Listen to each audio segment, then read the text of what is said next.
A 61-year-old man in Ontario logs into his Service Canada account. He sees a button. Press it, and money starts arriving next month. He presses it. He just made a decision worth tens of thousands of dollars, and he made it in under 10 seconds. This is the story of the single most common and most expensive mistake Canadians make with the Canada Pension Plan. It is not fraud. It is not a scam. It is not even illegal. It is simply a rushed decision made without the right information. By the end of this video, you will understand exactly what that mistake is, why so many Canadians make it, and how the rules actually work, using real numbers from Service Canada. CPP is not optional trivia. Most working Canadians pay into it their entire careers. Understanding it is not a luxury. It is part of managing your own money responsibly. Let's start with what CPP actually is. The Canada Pension Plan is a government-run pension that almost every working Canadian outside Quebec pays into. If you are 18 or older and earn more than $3,500 a year, you and your employer both contribute a percentage of your income. Self-employed Canadians pay both halves themselves. In 2026, the contribution rate is 5.95% of earnings between $3,500 and the year's maximum pensionable earnings, which is $74,600. There is also a second, smaller contribution tier called CPP2, which applies to higher earners above that threshold. This second tier is part of a multi-year enhancement designed to gradually raise how much of your working income CPP eventually replaces, from 1/4 of your earnings toward roughly 1/3. None of that complexity matters as much as the one decision that determines your entire payout: the age at which you start collecting. This is where the mistake happens. CPP has a standard starting age of 65, but Service Canada allows you to start as early as 60 or delay as late as 70. That 36-month head start feels attractive. Many Canadians take it without running the numbers. Here is what actually happens when you start early. For every month before age 65 that you begin collecting, your payment is permanently reduced by 0.6%. That adds up to 7.2% per year.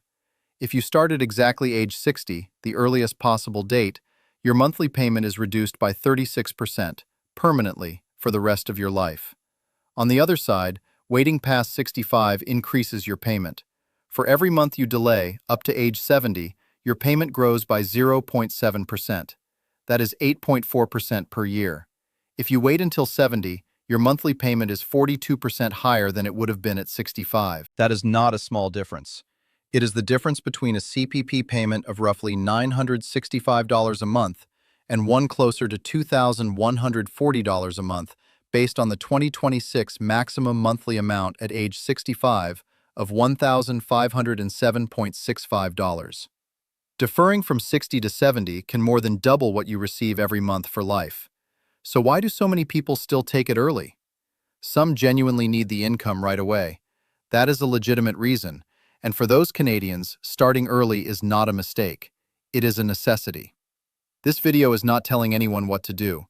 It is explaining what the choice actually costs, so the decision is made with full information. The real mistake is different.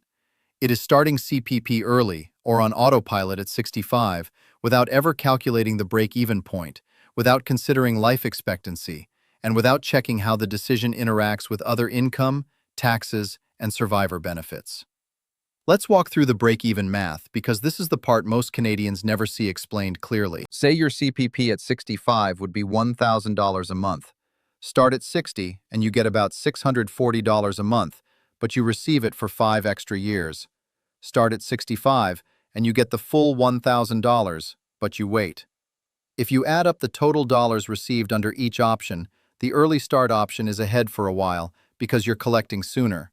But because the age 65 payment is so much higher, it eventually catches up and overtakes the early start total.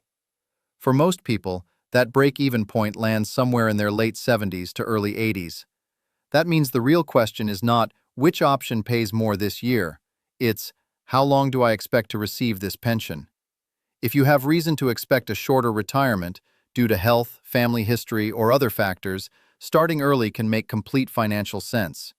If you expect an average or longer than average retirement, waiting often produces more lifetime income. Nobody knows their exact lifespan in advance, That uncertainty is exactly why this decision deserves more than 10 seconds and one login.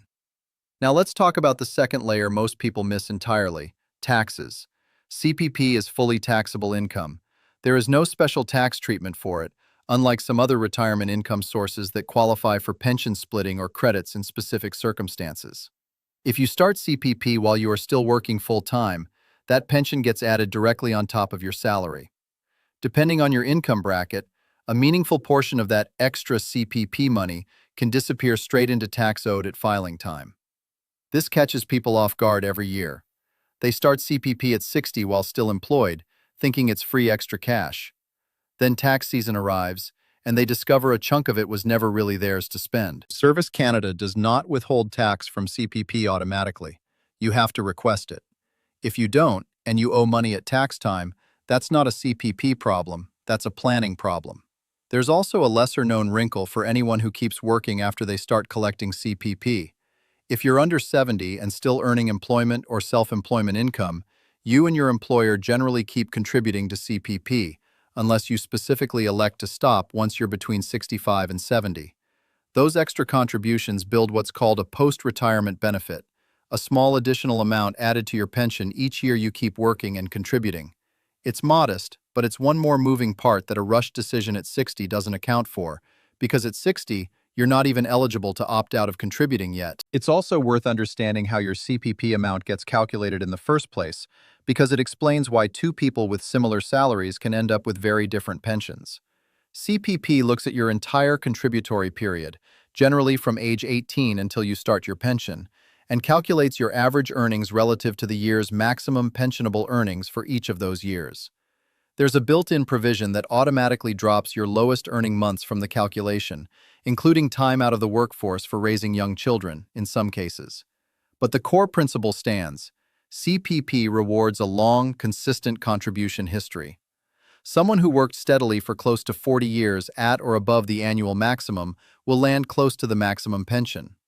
Someone with gaps, part-time years, or lower earnings will land well below it.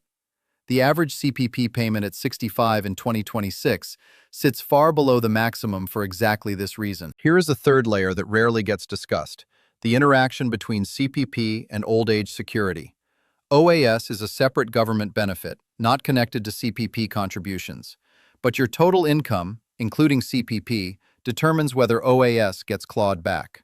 For the 2026 to 2027 benefit period, the OAS clawback begins once net income passes roughly $93,454, based on the prior year's tax return. Above that threshold, OAS is reduced by 15 cents for every additional dollar of income, and it disappears completely once income passes about $152,062 for those aged 65 to 74. This means starting CPP at the wrong time, especially while still earning a high salary, can quietly push your total income into clawback territory, costing you OAS money you were otherwise entitled to. It's not just about the CPP amount, it's about the whole income picture in that specific year. Let's look at a realistic example.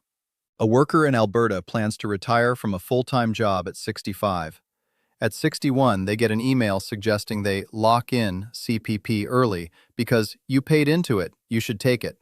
They start CPP at 61 while still earning their regular salary.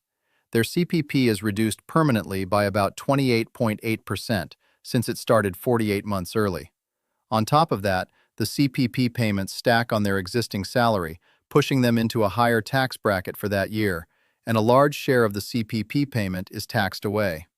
4 years later, at 65, they retire, locked into a lower CPP for the rest of their life, with no way to undo the decision. Now compare that to a similar worker who waited until they actually stopped working at 65 to start CPP. Same contribution history, full unreduced monthly payment. No unnecessary tax collision with employment income. Same government program, very different outcomes. The difference wasn't the rules, it was the timing decision. This raises the most important point in this entire video. Once you start CPP, in most cases, the decision is permanent. There is a short correction window, currently up to 12 months, during which you can cancel your application and repay what you've received, but after that window closes, you are locked into your chosen start date for life. There is no switching plans at 68 if you started at 60 and changed your mind. That permanence is exactly why rushing this decision is the real mistake, not any specific age itself. So what should you actually do before applying? First, log into your My Service Canada account and check your personalized CPP estimate. This is based on your actual contribution history, not a generic average. It will show you projected amounts at 60, 65, and 70. Second, think honestly about your health, your family history, and how long you realistically expect to need this income. This isn't about predicting the future perfectly, it's about making an informed bet instead of a blind guess. Third, consider your other income sources for the year you plan to start CPP. If you're still working, starting early may cost more in taxes than it delivers in benefits. Fourth, if you're part of a couple, look at survivor benefits. If you're already receiving your own CPP retirement pension and later become eligible for a survivor's pension, the combined amount is capped at the maximum single retirement pension. High-earning couples sometimes assume both pensions simply add together without limit. They don't. Fifth, if there's any doubt, this is a case where speaking with a fee-based financial planner, someone who isn't earning a commission from the product they recommend, can be worth the cost. CPP timing is one of the few retirement decisions that is genuinely irreversible. None of this means early CPP is wrong. For someone who needs the income now, who has health reasons to expect a shorter retirement, or who has no other funds to bridge the gap, taking it early is a rational, informed choice. The mistake isn't the age. The mistake is making that choice without running the numbers first. Canada's retirement system is built on three pillars: CPP, old age security, and personal savings like RRSPs and TFSAs. CPP is only one piece, but because it's the piece most people activate with a single click, it's also the piece most often mishandled. The good news is that this mistake is completely avoidable.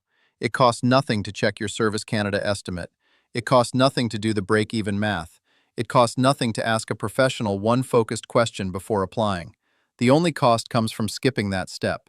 If you take one thing from this video, let it be this: CPP rewards patience and penalizes rushed decisions, and the rules are public, calculable, and available to you right now.